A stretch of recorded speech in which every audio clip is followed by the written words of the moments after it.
A short live preview on the Audi h-tron Quattro Concept is on Autogefühl, your number one resource for in-depth car reviews and your number one community to discuss cars. Here right with Thomas.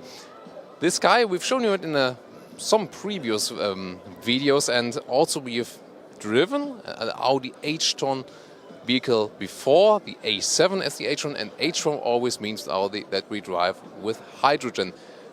That means really huge range, about 400-500 kilometers, so no problem with range.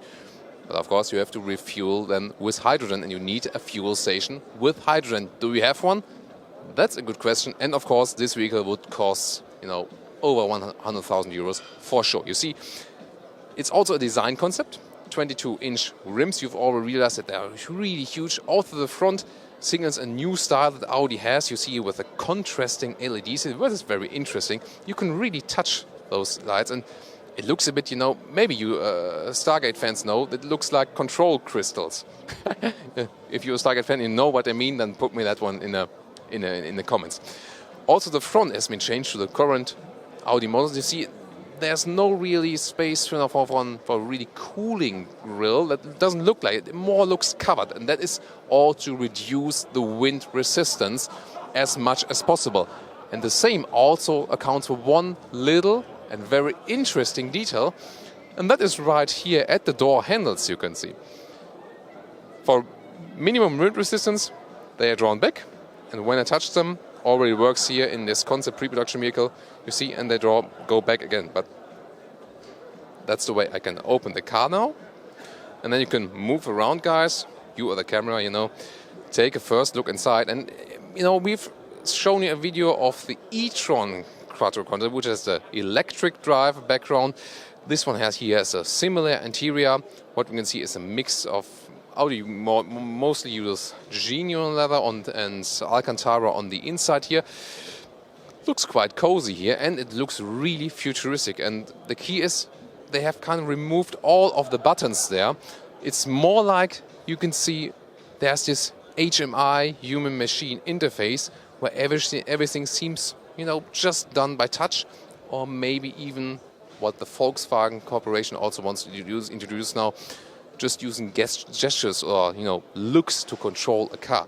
So this really shows the future, and I think we just move on to the driver's side that we can see more of it. By the way, here this will be the rear entertainment system. Also very interesting that the rear is split then. There's no three bench in behind. Taking a look from behind, those ones are those control crystal style here again, very nicely. And you see the rear tail line here. The light goes all the way around, and that makes the car broader, just from a visual point of view. And of course, this vehicle, especially as the e-tron version, well, they need about 2 years more, but then this one will surely be fighting in Tesla Model X. Very late, yes, but they will do. And we have to see how the h-tron then evolves. Let's get inside here now. And you can also take a look at the steering wheel and the modern instruments. And so everything seems to be a little bit flying in the air, and you have a very clear display. I do like that, but it's always the question, is it then already too much? I'm not really sure. I can just take a sit. So, let me get inside. Wow, that's a rather sporty seating position, although it's kind of an SUV-style build. And you see the front grille, the Audi logo, we got that on the front of the steering wheel. And do I feel overwhelmed? Well, not quite, because on the other hand, you are not overwhelmed by too many buttons, you just have the screens. For example, here at the temperature, it's in demo mode right now. I cannot do anything right yet, but we had some visualizations from that one in the e-tron Quattro video. It will also be linked in the video description, or you can just YouTube search it with Autogefühl Audi e-tron. So, first of all, well, you have to get used to it, of course, because you also have sometimes some very hard angles here in the interior. And I'll also close the door that you get a full view of it one. Of course, I want to hear your opinion, what you think on the exterior and the interior.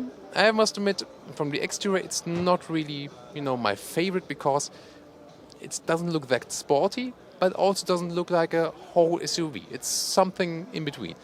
But the interior, however, that is really, really stunning, and it gives you a whole new experience. And what I get from this car, by the way, that's a funny thing. To open the door from the inside, I just hold my finger below that here. You can touch that one, and then the car opens. It's really interesting. You can see this one more has an atmosphere of saying, okay, I could also drive autonomously. To me, that just speaks to me. And of course, when these concept vehicles are developed, they are already thinking about, okay, this car might be driving autonomously at some point in the future. So what do you think about this new future cockpit? Test the rear seat also, how that one performs. Whoa. Always a lot of people here, of course, to share the car with 22-inch rims. Have you seen that, those one?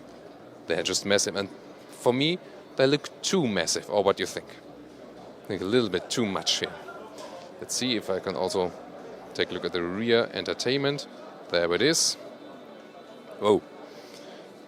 Speakers already flew off here, but you know, you have to excuse that for those pre-production vehicles, because you know they're sometimes just like built once. Hey, I have just fixed an Audi. So that's the rear entertainment. Oh wow, that's here, you know, almost like a sports seat, a total closed sports seat, and also an Alcantara steering that has. Look here on the inside. If you come closer here, that's again to control the temperature. It's not working yet because it's still a concept, but that would be to control then all the temperatures from the rear passenger side. Also very interesting concept. And well, you feel kind of room space here because you know don't have the middle seat, which is nowadays hardly used anymore.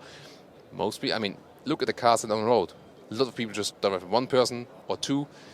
Even the rear is sometimes, well, just for families are used, and then I think it makes sense to leave the space in the middle here to have a better roomy experience here. And well, in the trunk there's of course a little bit of limited space because fuel cell stuff and all of the electric parts, they of course also need space, and therefore you do have a little bit less space in there. Overall, wow, I always get electric shocks when I'm touching the vehicle here. Overall, it's a very interesting concept, definitely, and I want to hear your opinion. And how far is it from the real reality? Well, I think it does come already quite close. Just imagine a little bit of smaller rims. Some details won't be introduced that early, but I mean, meanwhile, there are also so hard cost cuts. You know, the automotive manufacturers, they can't just, you know, build anything that is too far away from reality. It would just cost too much money. I mean, how much money does it cost already to produce such a concept vehicle here? So I think this one will also come very close to what we see, for example, as an Audi Q6, for example, but probably will first be as the e-tron and then later on as the h-tron with hydrogen. Thank you very much for watching this review. Also check out our Geneva Motor Show playlist for more videos from here.